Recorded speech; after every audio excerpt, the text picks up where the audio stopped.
কিন্তু তৃণমূল কংগ্রেসের লক্ষ্য একটাই, বলছেন আমাদের ভোট চাই, বুথে লিড চাই। পশ্চিমবঙ্গের মানুষ তৃণমূলকে যখন প্রত্যাখ্যান করেছে, তৃণমূল বলছে যে আমাদের পশ্চিমবঙ্গের মানুষের প্রয়োজন নেই, আমাদের বাংলাদেশ আছে, আমাদের বাংলাদেশের ভোটার আছে। আমাদের ওখানের কত সুন্দর সুন্দর ভোটার আমরা ভোটার লিস্টে ভরিয়ে দিয়েছি। বাবার ছেলের বয়সের পার্থক্য 10 বছর। ভেবে দেখুন, আমাদের সচিন কর্তার গান ছিল কি যেন, 11 মাসে 3টি সন্তান আমরা ভেবে করব কি। উনি হয়তো মমতা বন্দ্যোপাধ্যায়কে দেখেই গান রচনা করেছিলেন। চাঁদের গায়ে চাঁদ লেগেছে, একদম চাঁদের গায়ে গায়ে লাগিয়ে দিয়েছে।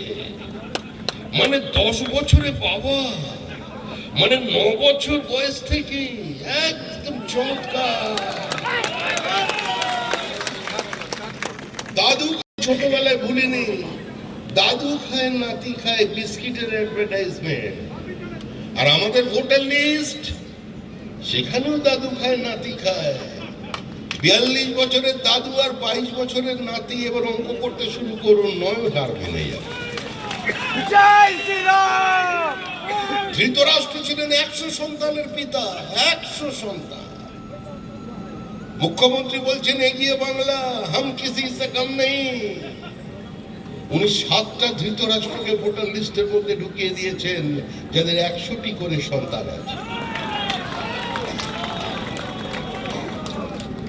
এই 100টা সন্তানের জন্য যিনি জনক হয়েছেন, সেই ভদ্রলোককে একটা তো কিছু পুরস্কার দেওয়া যায়।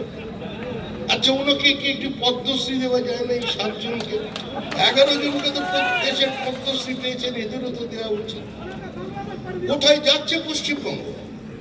যারা একদিন এই পশ্চিমবঙ্গের মাটিতে দাঁড়িয়ে বামপন্থীরা বলেছিলেন minority has right to self determination, আত্মনিয়ন্ত্রণের অধিকার চাই, দ্বিজাতি তত্ত্ব, হিন্দু মুসলমান দুটি পৃথক জাতি একসঙ্গে বসবাস করতে পারে না, তাই মুসলিমদের জন্য সেপারেট হোমল্যান্ডের প্রয়োজন, পাকিস্তানের প্রয়োজন। সেদিন কিন্তু আমরা আত্মসমর্পণ করেছিলাম, আমরা হেরে গিয়েছিলাম ব্রিটিশ কূটনৈতিক চতুর সাম্রাজ্যবাদী শয়তানির কাছে। ওপার বাংলা থেকে হিন্দু উদ্বাস্তুরা চলে এসেছিলেন, আর তাদের জন্য কে লড়াই করেছিলেন? ওপার বাংলার মানুষ নেতৃত্ব দেননি। যিনি দিয়েছিলেন তিনি বাঙাল নয়, খাঁটি ঘটি ডক্টর শ্যামাপ্রসাদ মুখার্জি। তিনি দাঁড়িয়েছিলেন, তিনি বলেছিলেন আমি বাংলা যদি ভাগ হয় তাহলে হিন্দুদের জন্য সেপারেট হোমল্যান্ড তৈরি করতে হবে। কমিউনিস্টরা গোটা ভারতবর্ষকে 28টি ছোট ছোট টুকরো ভাগ করে তারপরে তারা এদেশের ডমিনিয়ন স্ট্যাটাস দেবার কথা বলেছে। তারা মুসলিম লীগের দাবিকে সমর্থন করেছেন। যারা একদিন ওপার বাংলা থেকে, পূর্ব পাকিস্তান থেকে, বাংলাদেশ থেকে হাজার হাজার লক্ষ লক্ষ হিন্দু নরনারীকে এপার বাংলায় পাঠিয়ে দিয়েছেন, অগণিত মহিলাকে গণধর্ষণ করেছে, মন্দির ভেঙেছে, সম্পত্তি লুট করেছে, আজকে তারা আবার পশ্চিমবঙ্গে আসছে। আমরা যারা বিজেপি করি, মানে আমরা যারা সাম্প্রদায়িক, আমরা যারা প্রতিহিংসা পরায়ণ, মুখ্যমন্ত্রীর ভাষায় হদল কুতকুত, মুখ্যমন্ত্রী যেরকম আমাদের যে ভাষায় ডাকেন আমাদের নেতাদের, বলছেন বিজেপি ক্যালাস। এই আমরা যারা এরকম ক্যালাস লোকজন আছি, আমরা বলছি আমাদের দেশটা তো ধর্মশালা নয়, পশ্চিমবঙ্গ এটা তো কোঠাবাড়ি নয় যে যখন খুশি আসবে আর যখন খুশি চলে যাবে, পৃথিবীতে অন্য কোনো জায়গায় চলে সম্ভব নয়। মুখ্যমন্ত্রী বলছেন সব সম্ভব, ওরাও বাঙালি আমরাও বাঙালি, ওদের যদি নাম বলতে অসুবিধা হয় আমি আছি তাদের জন্য। আমরা ছোটবেলা থেকে রামধনু পড়েছিলাম, উনি আমাদের রংধনু বানিয়ে দিয়েছেন। এখন পাঠ্যপুস্তকের রংধনু, পাঠ্যপুস্তকের ভাষার পরিবর্তন হয়ে গেছে। প্রাইমারি স্কুলে যারা টিচার আছেন তারা বলছেন আমাদের পড়াতে গেলে অস্বস্তি হচ্ছে, কিন্তু মুখ্যমন্ত্রী বলছেন আমাদের তো স্বস্তি আছে, অস্বস্তির কোনো জায়গা নেই, তোমাদের মেনে নিতে হবে। আমাদের যারা ওবিসি আছেন তাদের কোটা থেকে কেটে এখন মুসলিমদের নাম সেখানে ABCD কি সব করে ঢুকিয়ে দিয়েছেন। এখন সবই নাকি ওরা নিয়ে চলে যাবে। এখন প্রশ্ন হচ্ছে মুসলমান ভাই বোনেদের কাছে, এই যেখানে দাঁড়িয়ে বক্তৃতা করছি, এই অঞ্চলের পাশেও অনেক আমার সংখ্যালঘু ভাই বোন আছেন। দেখুন, পরিষ্কার করে শুনুন, আপনাদের সঙ্গে তো আমাদের কোনো লড়াই নেই। আপনারা ভোট না দিলেও দাসপুরে কিন্তু বিজেপির প্রার্থী জিতে যাবেন এবং অনেক বড় ভোটের ব্যবধানে আপনাদের পশ্চিমবঙ্গে যদি কেউ ভোট না দেয় তাহলেও কিন্তু বিজেপি পশ্চিমবঙ্গের ক্ষমতায় আসবে। শ্যামাপ্রসাদের মাটিতে শ্যামাপ্রসাদের সরকার তৈরি হবে। গঙ্গোত্রী থেকে গঙ্গাসাগর পর্যন্ত আমাদের যে স্বপ্ন, ডাবল ইঞ্জিন সরকার, নরেন্দ্র মোদীর সরকার, বিজেপির সরকার, পদ্ম ফুলের সরকার প্রতিষ্ঠা হয়ে যাবে। কিন্তু আমরা আপনাদের কাছে একটা প্রশ্ন নিয়ে এসেছি। একবার আয়নার সামনে চলে যাবেন, আমাদের এই সভার হল্লা গল্লা যখন বন্ধ হয়ে যাবে, যখন এই শব্দ দূষণ থেকে আপনারা মুক্তি পাবেন, আজকে একবার শোবার আগে নিজের বাড়ির আলোটা জ্বালাবেন, একা জ্বালাবেন, সন্তান সন্ততিকে একটু দূরে সরিয়ে রেখে একা জ্বালাবেন। আয়নার সামনে দাঁড়িয়ে নিজেকে প্রশ্ন করবেন গত 15 বছরে কি পেয়েছেন আর তার 34 বছর আগে আপনারা কি পেয়েছিলেন। একবার নিজেদের প্রশ্ন করবেন। প্রশ্ন শেষ করবার পরে যদি একটু উত্তর না পান, তাহলে একবার তাকিয়ে পরের দিন সকালবেলা একটা টেলিফোন করবেন আপনার যে ভাই বোন গুজরাটে চাকরি করছে তাদের কাছে, যে গুজরাটে 2002 পরে কোনো দাঙ্গা হয়নি, পশ্চিমবঙ্গে কতগুলো দাঙ্গা হয়েছে না বলাই ভালো। গুজরাটে যে মুসলমানরা আছেন তারা মাসে কত টাকা রোজগার করেন, গুজরাটের সরকারি চাকরিতে কত মুসলমান আছে, আর পশ্চিমবঙ্গের সরকারি চাকরি সরকারি ঋণে কত মুসলমান আছেন। একবার আপনারা চিন্তা করবেন।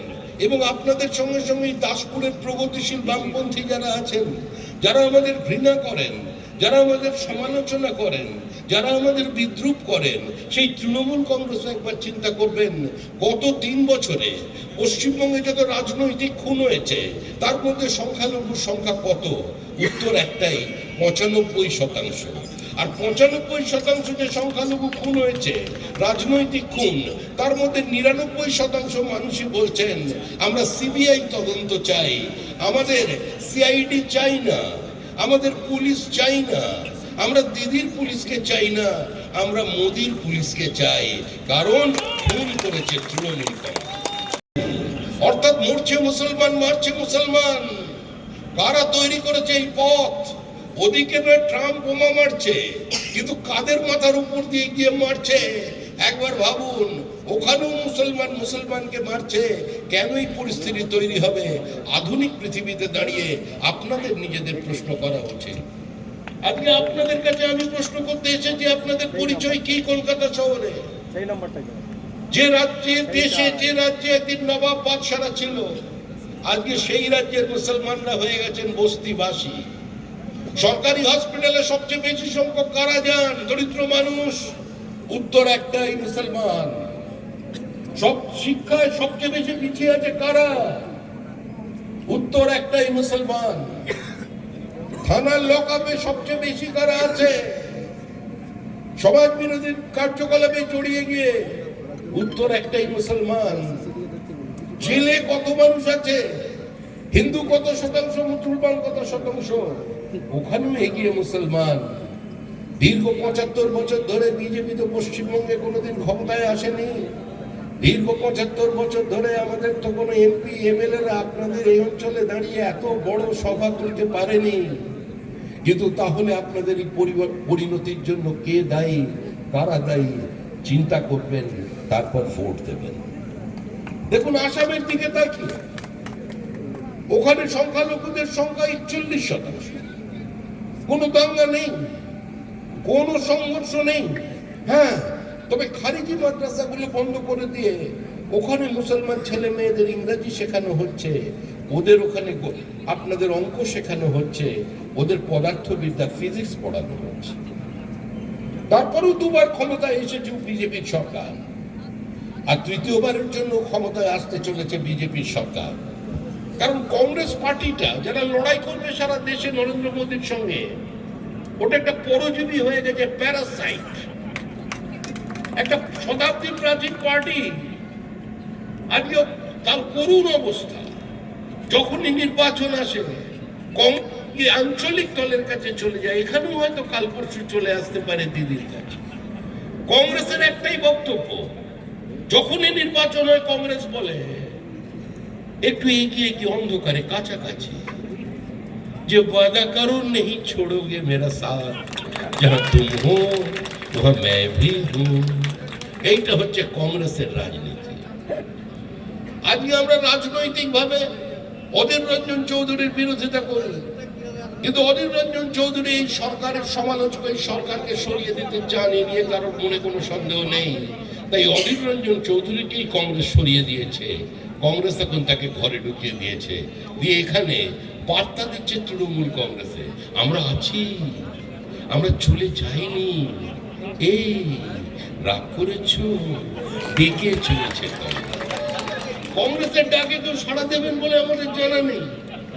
আর পশ্চিমবঙ্গের রাজনীতি আরো বিকল্প, আরো বিপরীত ধর্মী রাজনীতি হয়ে গেছে। মুখ্যমন্ত্রী বলছেন আমাদের সঙ্গে বাংলাদেশি আছে, রোহিঙ্গা আছে, আমাদের সঙ্গে স্বর্গবাসী যারা আছেন উপরে চলে গেছে, তারাও আছে। দেখুন, আমার কথাই চিন্তা করুন না, নিজের থেকেই বলাটা ভালো। কোভিডের থার্ড ফেজে আমার মা এবং বাবা 18 দিনের ব্যবধানে উপরে চলে গেলেন। বিধাননগর কর্পোরেশন নির্বাচন, আমি বিধাননগরে বাবার কাকার বাড়িতে থাকি, মানে যাকে সল্টলেক বলে আপনারা চেনেন। আমি সকাল 9টায় ভোট দিয়েছি, পার্টিতে একটা প্রোগ্রাম ছিল, পার্টি অফিসে চলে এসেছি।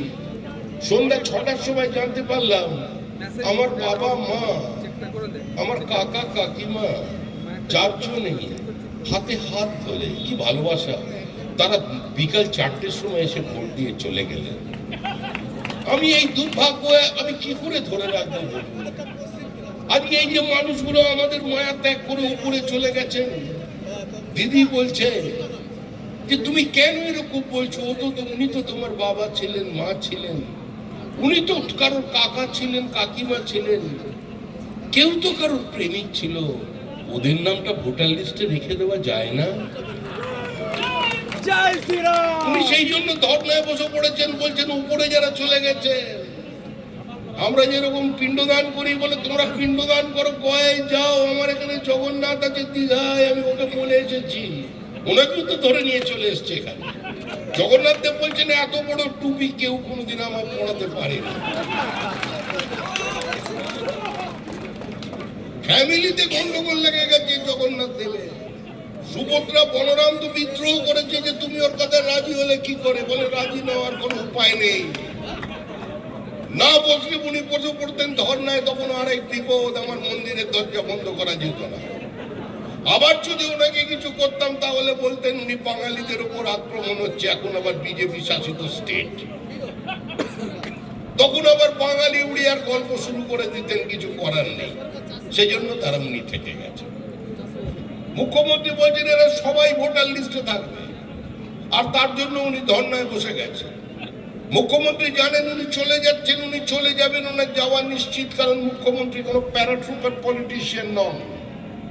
মুখ্যমন্ত্রী কোনো সোনার চামচে মুখে দিয়ে কোনো বড় কংগ্রেসী নেতার পরিবারে জন্মগ্রহণ করে কংগ্রেসে আসেননি। তিনি মাটিতে লড়াই করেছেন, মাটিটা চেনেন, মাটির গন্ধটা বোঝেন, তাই তিনি বুঝতে পেরেছেন নাও আর নেভার, মানে এই ধর্নাই শেষ ধর্না। উনি বসে পড়েছেন, বলছেন আমি উঠবো না, আমরাও বলছি আপনাকে আমরা উঠতে দেব না, আপনাকে আমরা বাংলার মাটিতে রেখে দেবো। এখন বলছেন আবার দিল্লি থেকে বিজেপি সরকার ফেলে দেবে। আরে চিন্তা করে দেখুন, বলছেন মোদিকে ফেলবে, আরে ডেঙ্গির মশা মারতে পারে না, মোদি মারতে চলেছে। এগুলো মানুষ বিশ্বাস করবে? এই তামাশার রাজনীতি বন্ধ হবার প্রয়োজন আছে। আজকে ঘাটালের মানুষ, দাসপুরের মানুষ শুনুন, এই কয়েকদিন আগে আমি গেছিলাম সুরাটে, আপনাদের দাসপুরের মানুষরা আমাকে বিরাট সম্বর্ধনা ওখানে দিল, দেখে ভালো লাগলো। তারা গল্প করে একদম বলছেন তারা কেউ 3 পর্যন্ত পড়েছি, 7 পর্যন্ত পড়েছি, এখন দেখলাম সারা শরীরে হিরে পড়ে আছে। বলছেন এখন আমরা এখানে কাজ করেছি, ব্যবসা করেছি, করে দাঁড়িয়েছি। আবার তার থেকে বড় কথা হচ্ছে যার কাছেই যাচ্ছি সে একটা ওই কি বলে ভিডিও কল করে দিচ্ছে, আর ভিডিও কল করে কে ছিল ওখানে, তপন মাইতিকে দেখাচ্ছে, বলে এই দেখুন তপন মাইতি আমার বন্ধু, আপনাদের বিজেপি করে। তার মানে কি, তারা করুণ কথা বললেন যে আমরা তো ভালো আছি দাদা, আমার ছেলের জন্য টরেন্টোতে আমেরিকায় বাড়ি কিনে দিয়েছি, আমাদের মধ্যে অনেকে অত্যন্ত ভালো আছে, কিন্তু এখন যারা পশ্চিমবঙ্গ থেকে আসছে এখন যারা আমাদের দাসপুর ঘাটাল থেকে আসছে তারা তো প্রথমে ঢোকার সময় 20,000 22,000 টাকা আজকে তারা বেতন পাচ্ছে। তাদের ভবিষ্যতের ছেলে মেয়েদের কি হবে? ওরা আমার কাছে আবেদন নিয়ে এলো যে আমরা তো যাব ভোট দিতে, আমরা তো এবার পরিবর্তন করাবো নিজেদের সম্মানের সাথে।